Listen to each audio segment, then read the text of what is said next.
Ladies and gentlemen, we have a special guest that I've met recently at the cast convention in Chicago that I kept going on and on about. She is one of the reasons that I kept going on and on about it because she's just a very, very nice person. Enjoyed meeting her. Ladies and gentlemen, Ruth Kaufman. Thanks for having me.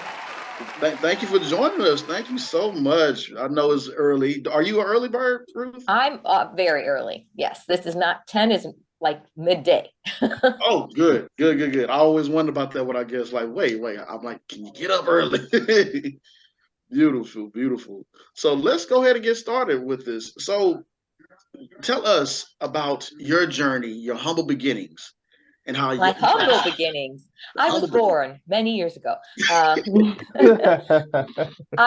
first time I knew I wanted to be an actor, I'll start with that, was literally when I was in kindergarten, and we had lines in like a little Christmas pageant, and whatever I did, I don't remember them, but I remember getting a laugh. And I don't know if I was supposed to get a laugh or not supposed to get a laugh, but just the power of being able to do that made me think like, this is what I want to do for the rest of my life.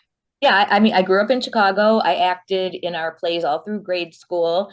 My first sort of rejection, I did not get the lead when we did a Tom Sawyer musical because I did not fit their Becky, blonde and freckled. And there was someone in the class who completely looked like Becky. But in a strange twist of fate, she had trouble remembering her lines, and I wound up having to help her learn her lines. So, yeah. You would want to have to help. See, now who's this Becky? Now I got questions now. She looked the part for sure. Yeah, she looked the part. Yeah. And, I acted then all through high school, through college, even in graduate school, which I went to law school, but I still made time. We had sort of a satirical musical review. I was in that. I hosted a comedic, I was the female anchor on a comedy cable news show. So I did, try to keep acting in my whole life, even though my father in particular was very much against it because of talent and money. Now, besides acting, right, and writing and everything, I hear that you also do voiceover work. Yes. What sparked your interest in that? And bonus question: what improv speed is talking? Improvisational speed talking. Okay, first the voiceover thing. I consider voiceover to just be acting without your face, really. So it's just I actually have done some film roles, some narrative podcast roles that are true acting with your voice, but I've also done literally thousands of narration projects, commercials, e-learning, all kinds of different, some characters, a little bit of animation, but it's for me a great way to continue the income stream, which I can pretty much do any time of day. And also did continue more during COVID than on camera stuff did. Yeah. Oh, and improvisational speed talking. I learned in college somehow that I could talk really, really fast and just make up things. And people were so fascinated by it that I developed that as an actual special skill that's on my resume. And I have been on America's Funniest People. I got all the way to the live judges round of season 8 of America's Got Talent doing that, which is a lot of hoops to get through. So I've done it in a couple national commercials, couple films. So sometimes people are interested in that as a skill. Okay. That is a skill. Cool. That is a skill. I wonder if you could be entered in the Guinness Book of World Records. I've thought about that. And their measurement it's very interesting the way they do it. And the person who already does it is super fast. So I have looked into it and I may have to consider pursuing it at some point. Please do. You heard it here first. Please do. That'd be nice. Now, being a former attorney, salute to you for that. Do you ever get annoyed or like roll your eyes at like TV or film when they're portraying an attorney and they get it wrong? Yes. For example, my wife, she used to be a correctional officer. Thank you, God, she's not doing that anymore. So whenever we watch anything dealing with jail in a movie or TV, she would stop and say, "That's not the way how it's supposed to be. It's supposed to be a correctional 60, 10, 30, 14, and put all these numbers." I'm like, it's a movie. Yes, I would say yes and no. I was never a trial attorney, so I don't necessarily know the intricacies of how a courtroom scene should be. Right. But when, and of course for TV, it's assumed, sort of like with medical shows too, they're going to speed everything up. You know, something that might take 6 months to even be there is going to happen in less than an hour. So you have to just set that aside. But there's definitely things, I spent a lot of time working with major law firms, and there's a lot of little things that I don't have seen in my experience. But, Right. you know, but as I've also done some writing, and the rule that I sort of followed is that if you have proof that it happened somewhere, then it could happen, even if it seems unusual to the average person. Mm-hmm. Okay. Because we spoke about that earlier. We were saying that if you, we know that make it make sense. And of course, we say that if you put too much logic into some of these films and TV shows, then Right. you won't really be able to enjoy it for, Right. you know. And it has to serve the story and all that. But there are some things. And one of the things I used to do was host a cable program for the Chicago Bar Association back when the show LA Law was on. And I had 2 top attorneys as my guests, and we showed clips from the show, and then they were like, no. So, you know, so it does happen. Maybe, I don't know if it's less or more in today's shows, but so that was a fun episode for me because we showed the actual clip and then they would say what would have been right. Gotcha. Oh my gosh. So let's see. Well, you know what? I was going to ask you about this too. So it looks like, you know, one of your favorite pastimes is like do you tend to flowers or do you just take pictures of? I just take pictures and post them on my social media when I don't have active things to say. Really? No, I love that. Because I wonder if she gardens, because I see not at all. I just walk a lot. And when I see a beautiful flower, I take a picture. I make calendars of what I think are the best pictures and give those gifts to my voiceover clients and agents and things like that. So I do that every year. So it's always something a little different, but something personal. But I've done it so long now, the bar is really high. And I have a lot of friends who are like, oh, I love your flower pictures. But if I don't put one as good as the last one, you know, not that we're all just following the likes, but if I don't put a really good one now, it's like no love. Oh, you set the bar high for yourself. I did. So, because I've been doing it about 8 years now. So I have to really keep the game, you know, what about this one? No, that's not good enough. That flower isn't good enough. So what about, okay, so what does Ruth like to do? Because I know I take notice of the flowers and the sky and nature. I guess, is that your favorite pastime? Because you say you walk a lot. So Well, I just walk for exercise. I follow, you know, some people say you need 10,000 steps. Some people don't say you don't, but I try to get 10,000 steps a day just to keep moving. So, you know, when you're out and you see pretty flowers, might as well take a picture. I also sing in a symphony chorus. We just did Mozart's Requiem, and now we're preparing a holiday concert. So I do that. Except for the summer, we meet once a week to rehearse, and we have concerts throughout the year. So that's, I guess, a hobby or an avocation, however you define those. No, I love it because that's what I usually do as well too. When I need to take a break and get the creative juices flowing, just take a walk, you know, somewhere, and things start to come to you and you start imagining. So I think I love that. I love that. It's relaxing, and you know, if you can quiet your mind, it keeps you from I gotta do this, I gotta do that, I gotta do this. So cool. Exactly. You got to go versus She-Hulk in the series. It looked like you had a lot of fun on that set in your courtroom scene. How was that experience on set? It was amazing. I have done other great things, but it's definitely by far the highest profile thing I've ever been part of. You know, but it does surprise me. On the other hand, I do have some friends who didn't even know what the MCU was, which I kind of feel like is basic. You don't have to be able to list all the films and shows in order, but I feel like knowing the MCU is sort of like basic cultural literacy. But some friends don't know that. And some friends, I don't know if you know what New Rockstars is. They have close to 5 million subscribers, and they do Easter egg video shows about Marvel shows and other properties as well. And fortunately, they even included me in that, and they found my headshot and actually said my name. And That's so cool. I was also surprised, and that has over 750,000 views. So I was also surprised by how many of my Facebook friends or just people I know love New Rock Stars and were even more surprised that I was in that. So there, that's the power of social media. Yes, it is. Yes. That's really cool because I think all three of us look at New Rock Stars after like one of these Marvel shows or whatever comes out, and we find Easter eggs, and we're just it's amazing. Yeah. Mhm. I didn't even see that, but they find like the cup. The cup is like the key to everything that's coming. And they're so good, and the way they present it is so engaging. But anyway, this is about me, not them. So, but anyway, shout out to New Rock Stars.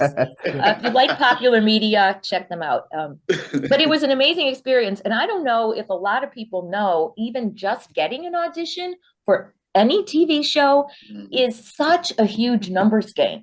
Mm-hmm. You could be perfect for the part and never even have a chance to get in because casting directors get so many submissions for every role. And even now, when almost all auditioning is still virtual, back in the day, BC, before COVID, in some markets, it was almost all in person. But in Atlanta, where She-Hulk was filmed, a lot of it still was self-tape anyway. But to even get an opportunity to be given a self-tape is amazing. And then even if because they might get 1,000 submissions or more for every role, and then they might call in anywhere.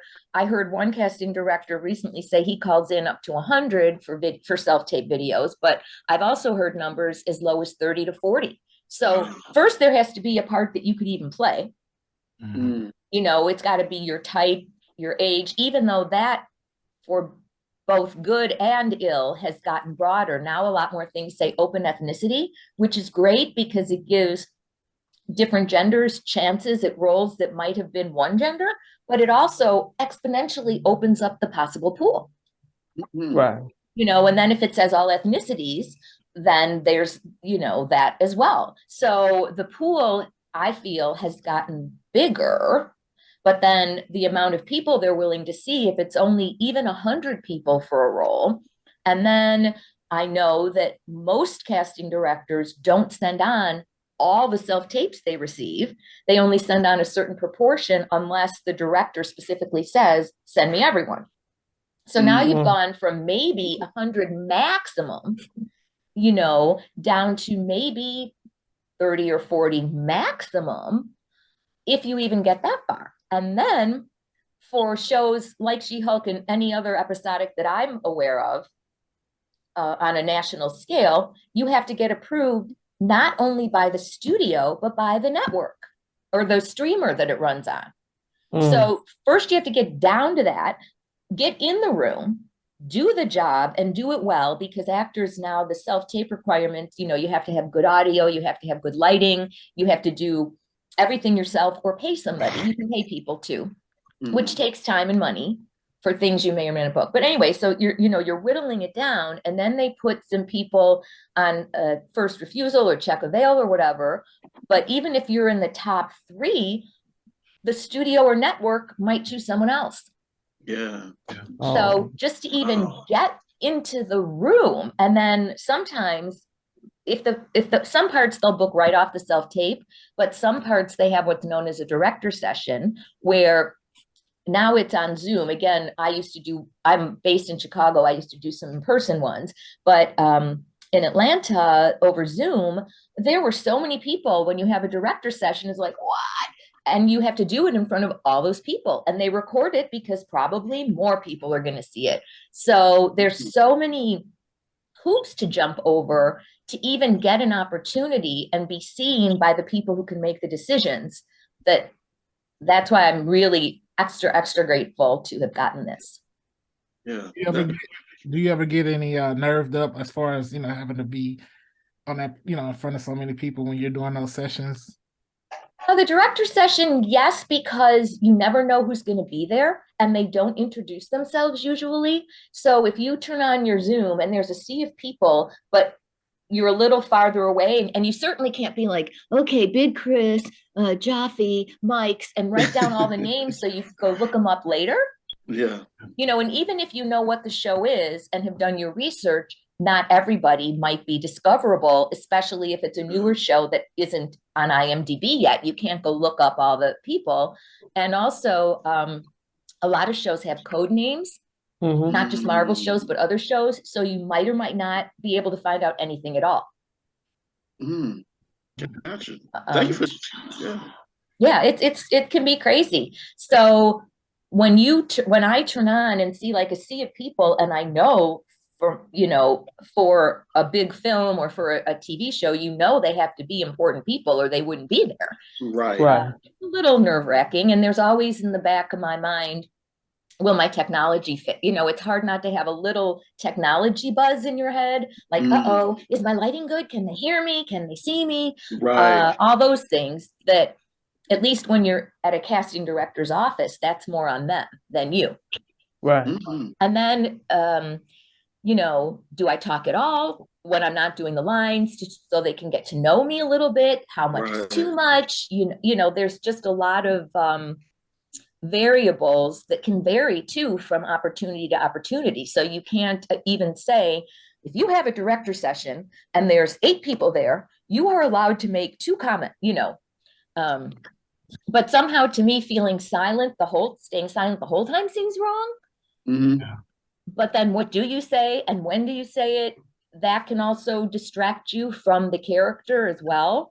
So there's a lot to keep in mind. And also, what's at stake at that point, because you're on the short list. When I do a self-tape, of course I do my best job. It's not like self-tape, I'll just, just whip it up, do it right away. But when there's literally people watching you right now that can cast you, it's exciting, but stressful.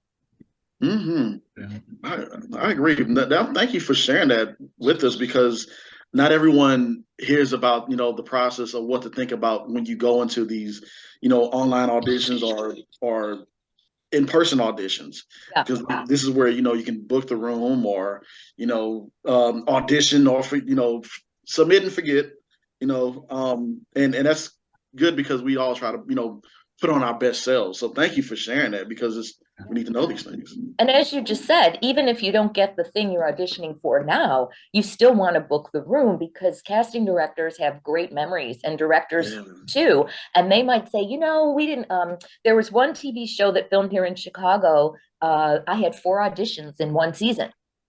I didn't get any of them, unfortunately, but it showed I was doing something that they liked, or they wouldn't keep asking you back. So that's what's important. And it also shows the local casting director, okay, these people are interested in finding the right role for her, kind of a thing. So, anytime you can get, as Hamilton said, in the room where it happens, that's where you want to be. And a self-tape you want too, but you don't know where that is and where it goes. So that can be sometimes discouraging, because you don't even know if it got sent on or not. Or you also don't know. There was a different job where I thought there were multiple characters, and I thought one of my friends was perfect for the part, and I booked a different character and only learned later that his character was dropped. Oh man. So he was he was literally perfect for it. Like, literally looked like it, because sometimes you have to look like somebody. There was something where you had to look like a famous person, and it was 100% him. And he was kind of like, oh, I didn't even get a call back. And I found out after I booked it, and I told him, I said, I just have to let you know, your character did not go forward. And they don't tell you that. Heartbreaking. So that's, even when you are perfect for something, or nowadays or anytime, they might change it to a different age or a different type or anything. So even though you were perfect for what it was, you're now not perfect for what it is. And these are things that go on behind the scenes that you'll never know. Yeah. And for some projects, you could be in the top running, but if they don't put you on check of ale or first refusal, you don't even know that. And it all comes down to one of those things where it's like, just keep going, keep trying. And that's what it is. And, it's, who was it? I just saw someone online speaking about how they were I think his name was Kareem, and he's on the CW's All American, yeah. Okay. And he said that he was auditioning for this role for the Shield 17 times, and he finally got on that finally got that gig. And same thing what you said, where if they keep calling you back, that means that they must like something, or they can't find the right character for you yet. And it's all about timing and just keep going. So, like I said, once again, thank you for sharing this. But you do have to have persistence and just believe that you can book things. And of course, each credit that you get that's recognizable is something that can help propel you forward, because people start at least knowing the things. You could be in a good indie film and have a great role, but if no one ever sees it, it might not be as helpful to you in moving forward. Nice. So what is your dream role? That's a good question. My dream role would be, well, one of my dream roles, I don't know why, I really want to do like a Hallmark Christmas movie. I just think they're fun. And so I would love to be in a Hallmark Christmas movie. But I don't want to just be sort of like the parent. I want the character to have an arc. Right. Okay. So I guess I've been fortunate to have a lot of fun roles and sizable roles, but many of my roles don't really have an arc. Even if I interact with the main star of whatever the project is, my character doesn't really change. There's no conflict to myself personally. There might be a conflict I can help the star with, kind of a thing. But I would love to be able to get some kind of role where my character has stakes and conflicts for her own self. Love that. Nice. And I wouldn't be averse to sort of, I'm not old, but I'm not young, to a sort of romantic type thing. That could work. Yeah. Love has no age, man. Well, it does. It can sometimes in the films. And a lot of times, if there is a romantic interest for an older character, it will be a recognizable star that gets that. Very true. You're not right. just, I would call myself, a working actor versus a household name. So it's just what I see in things that I watch, but I still love doing the roles that I get to do. And I do tend to prefer comedy over drama if possible, but there is a lot more drama available. So I just love the opportunity to work with people I want to work with on projects I like, which is, the basic actor. Does that ever get like frustrating? Because naturally you like a happy-go-lucky person, and you like comedy. Because that's how I am. It's like I don't want to cry on every little project that I'm doing. I don't want to be angry because I'm a happy person. So okay, well, I like comedy because I'm funny. That's what I'm saying. Everybody is funny. Right. Not everybody can be funny. Right. And I also have a lot of improv training, and I have been asked to do that on set, which is both fun and scary at the same time, because then there's people waiting for you. And if your effort to add something falls flat, that's a lot of people's time and money you've wasted. Right. But I'm fairly confident that I'm funny, and a lot of people aren't, just because it is a skill that maybe could be taught, or some people, just like some people are better at basketball and some people get better with training. But I just like comedy a lot, but drama stretches to a different side. So, and I feel I personally would be better at the kind of drama, like a courtroom drama kind of a thing, not, let's say, I've never had this role, a grieving parent whose child dies on a medical show or something like that. Right. Of course, if I got the audition, I'd be thrilled and would do my best.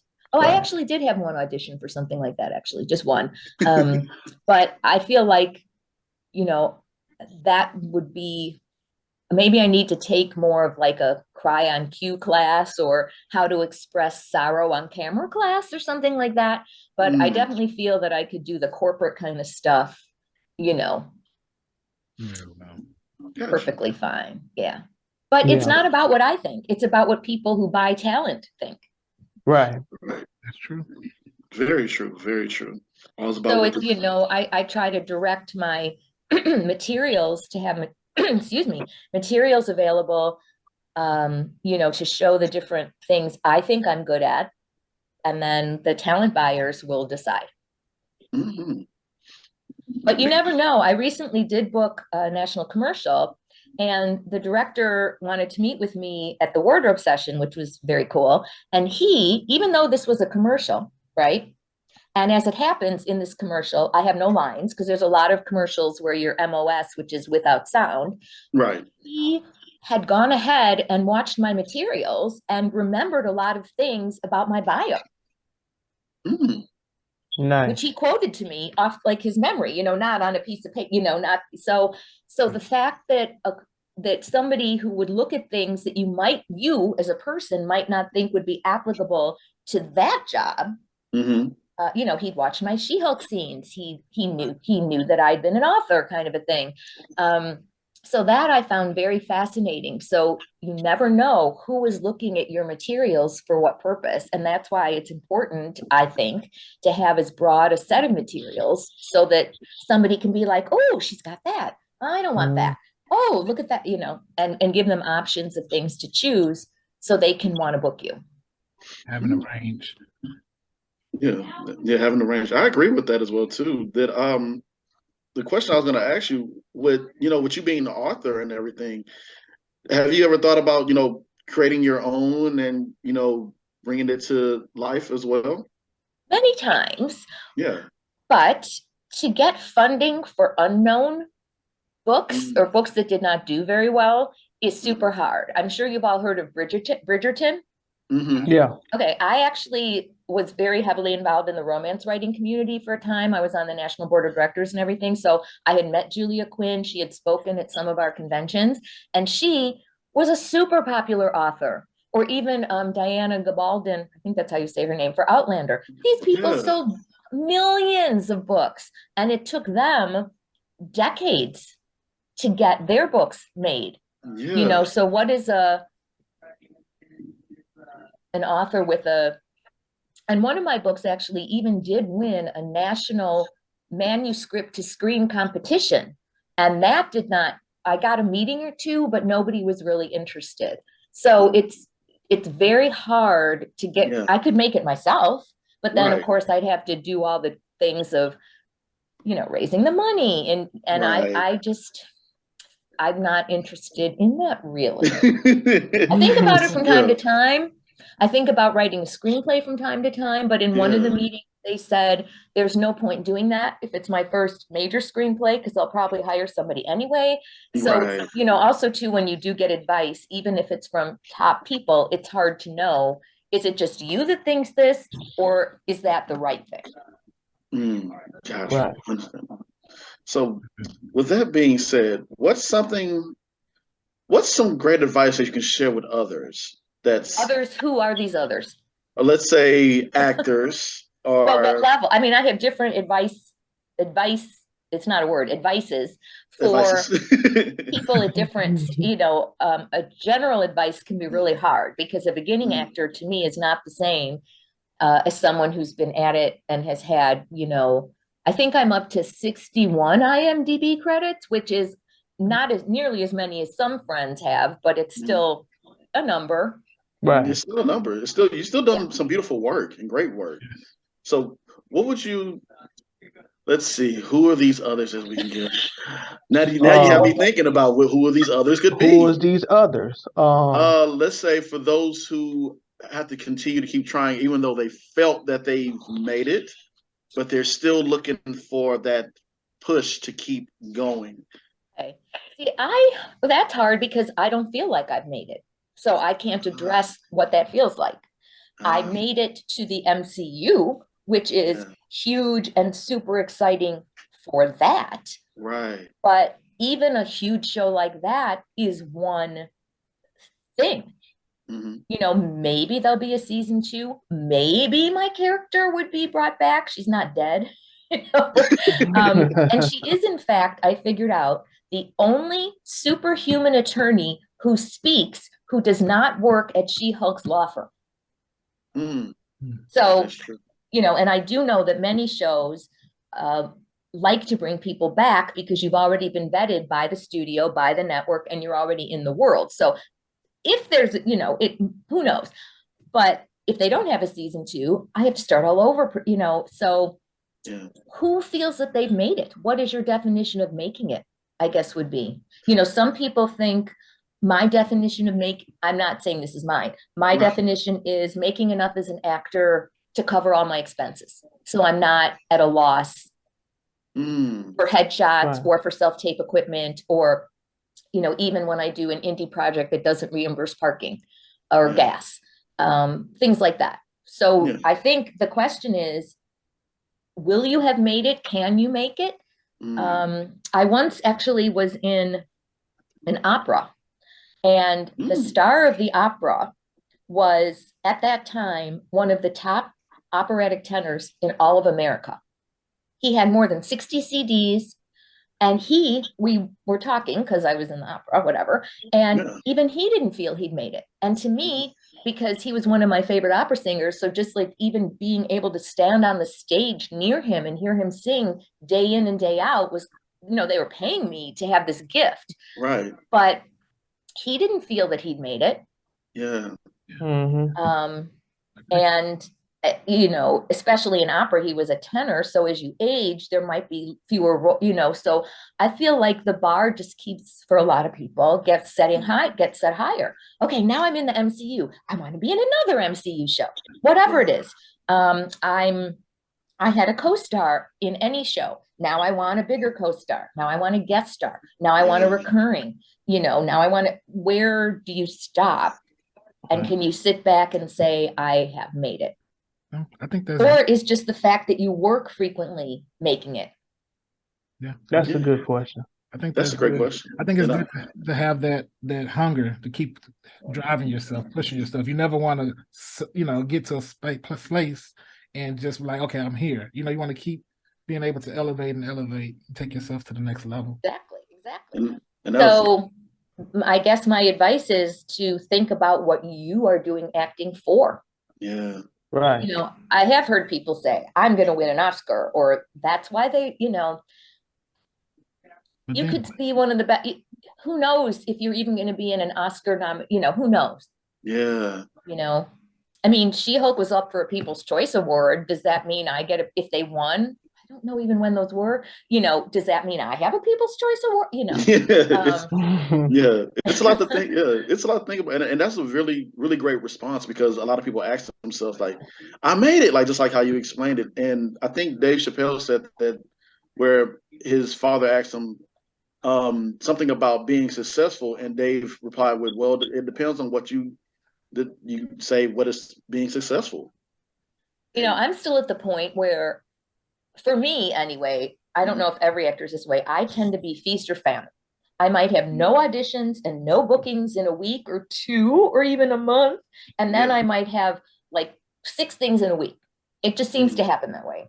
So when I'm in sort of a famine period, it's hard not to think, am I forgotten? You know, why am I not getting, what's happening? Yeah. And it's hard to maintain the belief that, oh, people do remember me, or these people I know, these people may not know who I am, but I know these people still do. And it's it can be hard to maintain a positive attitude, especially, I don't love the holidays because things slow down. Right. Yeah, I'm noticing that. I'm like, we are all noticing that. Me and James is like, okay, these emails are not coming like like they normally would do any other time of the year. So, you know, and on the upside, I know that at least that is affecting everyone and not just me personally. Right. But you know, for people who want to keep working, and as you said, someone said, keep some momentum. It's hard to have momentum when nothing is happening. Right.